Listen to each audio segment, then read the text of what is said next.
I'm about 1 year into my gut health journey, and I wanted to take some time to share my best practices and also lessons learned with you. Hi, I'm Lo Myrick. I'm a speaker, workshop facilitator, and life coach. I started this journey of trying to figure out what was wrong with my gut and why I didn't feel great after eating basically every meal about a year ago. And along the way, there's a lot of things I did proactively, but there's a lot of things that I had to learn the hard way. So I'm sharing this with you in hopes that your experience on your journey is better than mine. I'm feeling so much better than this time last year. I'm actually going to put up my before and after pictures from the beginning of 22 to the end of 2022. Right now, you can see there is such a shift in not just my body, but the health and wellness you can see in my skin even. My symptoms are basically gone. I say basically because sometimes I still struggle with sleep here and there, but otherwise I'm feeling so much better and I haven't felt this good in years. My symptoms were brain fog, chronic fatigue, feeling bloating and discomfort after every meal, feeling just discomfort in general, having trouble with regular bowel movements. Also, a big one was getting repeat yeast infections and also poor sleep, like really hard to fall asleep, waking up all the time, lots of different sleep issues that have mostly gone away.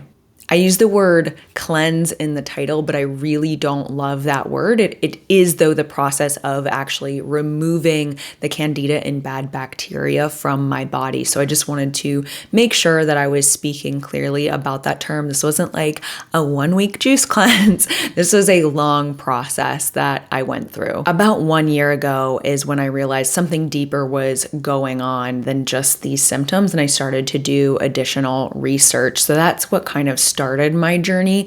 The length of time, like if we talk about diet change, I'm probably about 11 months into that. And there was a period of 4 months that I was incredibly strict with my diet. And since then I have brought in more variety and loosened up a lot, but I'm still pretty limited about what I eat. And now, because I know all the things I know about food quality and eating organic and where does your meat and your fish come from, I'm still pretty limited compared to the traditional American diet. So the first thing I wish I would have known, and this was in some of the stuff that I read, but I don't know if I didn't just take it seriously enough, was that this process was going to take at least 1 year. I think I was like, oh, I can do a 90-day cleanse, be super strict, and everything will be better.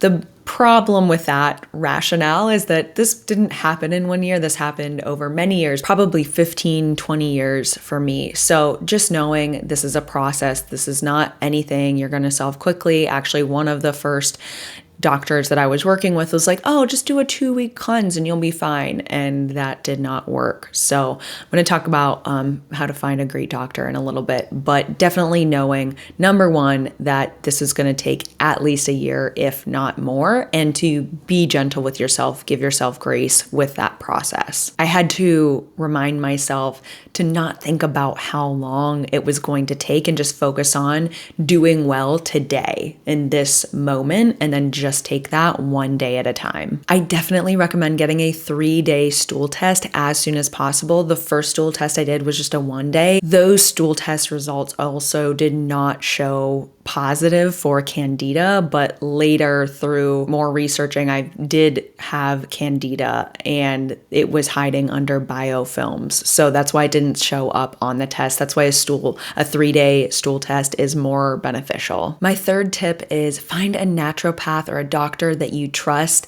I have found that traditional doctors in the Western system have not been able to help me. They've recommended a lot of different over-the-counter drugs and pharmaceuticals that just were really covering up the problem. And even like I said, the first doctor naturopath I went to was like, oh yeah, 2 weeks and you should be fine. So, which is not true at all. This takes a minimum of 90 days if you think you have Candida or leaky gut. So make sure you find someone, talk to people that you know, look at reviews, look to see if they go into testing in detail, make sure that they're aware of hormones and stuff like that. And yeah, just get a sense for what they do and what their perspective is on treatment. Fourth, and this is a big one, I did not realize how bad the die-off symptoms and the detoxing was going to be. I ended up slipping into a bit of a mild depression, and that was really rough. Just feeling very hopeless, feeling very isolated, having no energy. It was really, really tough. It took me a while to figure out that I was actually in a depression. I do have mental health training. I am a mental health professional, so it became easier for me to observe that and figure out what was happening. But for the average person, you may not know. So if you can afford a therapist or a counselor or a coach or someone that can help you through that, I highly, highly recommend that. It's just so helpful and supportive. Make sure you have a good support network around you as well. I think if I had known how tough that was going to be, I would have just changed my perspective a little bit. I definitely would have lightened my workload on myself. I mean, there were some days that I didn't have a choice anyway. I just had to rest and sleep and relax. I couldn't even write an email if I wanted to. And everyone's experience is different, but knowing that it might get really tough, letting your coworkers know or your work know if you work for someone that, hey, I'm going through this process, like I just might need a bit more time and space as I'm going through this. This is something that I did well. I think I would have even ramped it up even more. Again, knowing what I know now is that proactive self-care is an absolute must. And this is something that I teach in my speeches and my workshops and with my one-on-one clients. You have to be proactive about your mental health no matter what. But when you're going through a physical health challenge or any kind of increase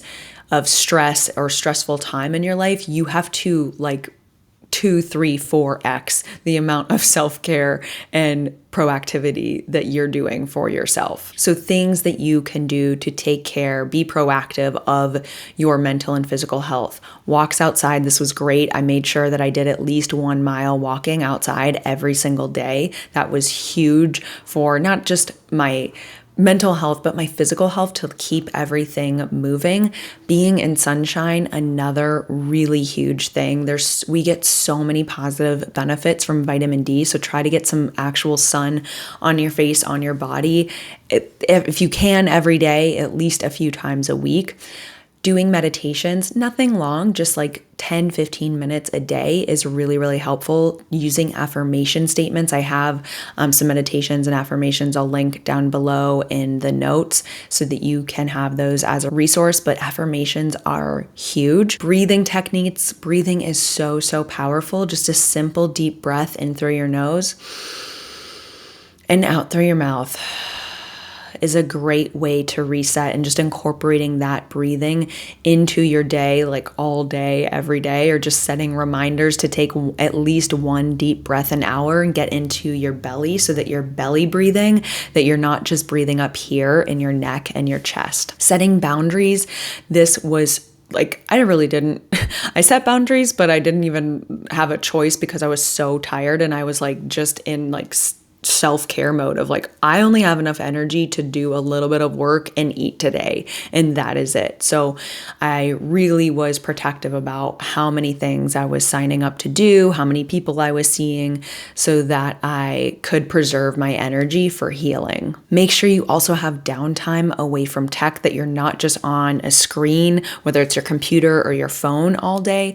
It's really, really important that we don't get consumed in that you, like I said earlier, spend time outside in nature, read a book, do a puzzle. There's so many other things that you can do other than looking at a screen. You're going to need lots of rest, so make sure that you're getting at least 8 hours in bed. That's the absolute minimum when you're going through this. And then if you need to take naps, do that.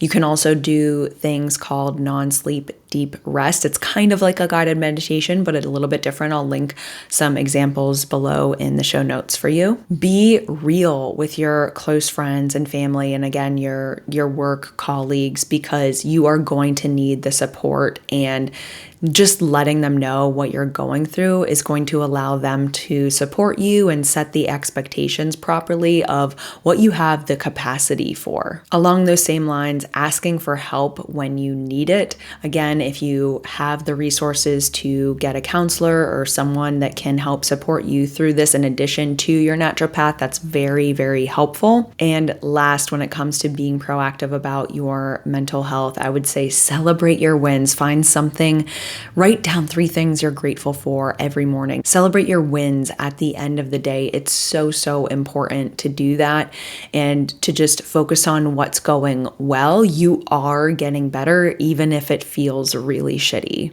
Number 6, these are things that I didn't do, but I wish that I did, especially in that really rough time. Write yourself a love letter. Just tell yourself all the things that you love about yourself and that you love about life so you can come back to that and remember why and remember what you do love about life when you feel really shitty. And then also I would recommend making a list of all the things that you like to do and you enjoy doing outside of food so that you can easily have something to reference and go to when you're just feeling really down. So if you know you love playing with your dog in the park, like make sure you make time for that. Having that list is so handy when you don't have a lot of energy and you really need to pick me up. Number 7, you're going to have to cook a lot. This was a lesson I learned a little bit of the hard way, kind of begrudgingly as well. But you just really, due to the restrictions in the diets for these protocols, I had trouble finding meal prep services that met all of the needs and the requirements that I had. So I ended up cooking a lot. Make sure you meal prep. It just makes it so much easier than having to prepare a meal every single day, especially when you're low on energy. So I was doing that like either Sundays or Mondays, just depending on my schedule.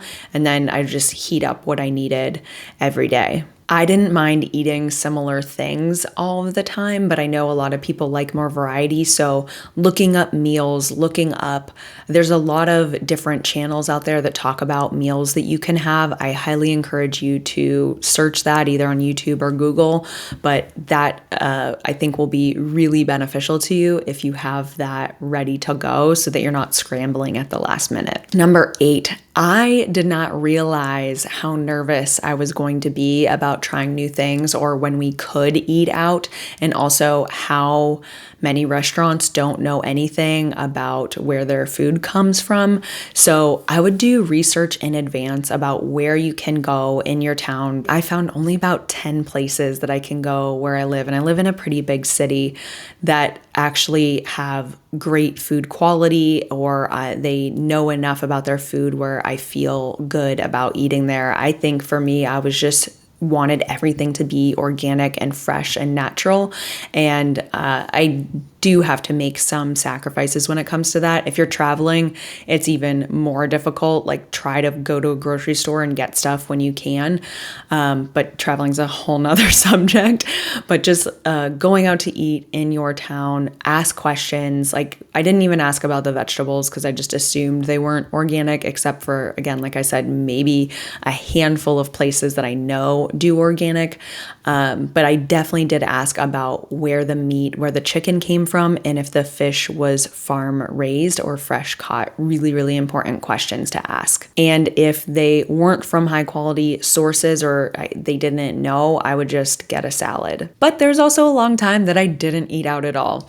Just sharing this with you to prepare you. I used to eat out all the time, so that was a pretty big shift for me. Number 9, be gentle with your body. I used to work out really hard, and part of the problem in my life and one of the contributing factors to how I got to have all of these gut issues, but I had to really relearn what I was able to do and take really good care of my body. So hiking and walking became my best friends and a really great form of exercise. Number 10, good quality water. I didn't really know this the first probably 6 months, and then it's something that I introduced, and it definitely helped me feel so much better. You can listen to Huberman Lab's podcast about water quality. Really what he's saying is higher pH water, filtered water, is going to be better for you and more readily absorbed into yourselves. This is especially important when you're doing any kind of healing or cleansing, because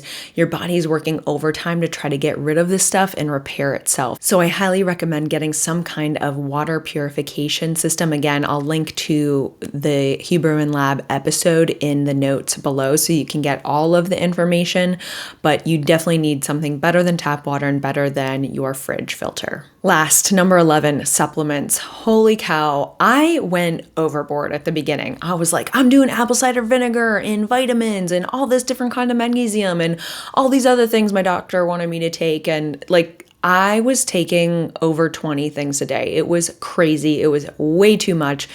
Don't go overboard. Just try to take the minimum, find what works for you, work with your doctor on like a reasonable amount. There is some stuff that you need to do in addition to your diet to help get rid of the candida, the bad bacteria, any bad fungus that's living in your gut, and then to also rebuild it more than just the typical standard probiotics. Regular probiotics are not going to help you. So make sure you do your research. And speaking of research, I wanted to share two different resources that I found incredibly helpful. One was Candida. I'll link to that YouTube page below, and then also Zuma Nutrition. Not endorsing any of those products specifically, but Zuma Nutrition's website has a ton of blogs and a ton of information about these issues, and so does the Candida Network. Again, I'm not affiliated with either of them. I just found some really great information there. Dr. Axe is another website that I found some helpful information on as well. I hope this was beneficial. If you are going through any of those symptoms, I am so sorry. I know how bad it is, and I also know that you can get better. Stay strong, be proactive, follow the recommendations on this list. If you have questions in the comments, I would be more than happy to answer them. Again, I'm not a medical professional. I am a life coach and a mental health professional. So from that perspective, I'm happy to help you and just give you general ideas about what worked and what didn't work for me, but find a doctor or naturopath that you trust and make sure that you consult with them before making any types of crazy changes. If you enjoyed this video, follow me here for more on mindset, wellness, and mental health. That's mostly what I talk about on this channel. And take care, be well. I hope you feel better.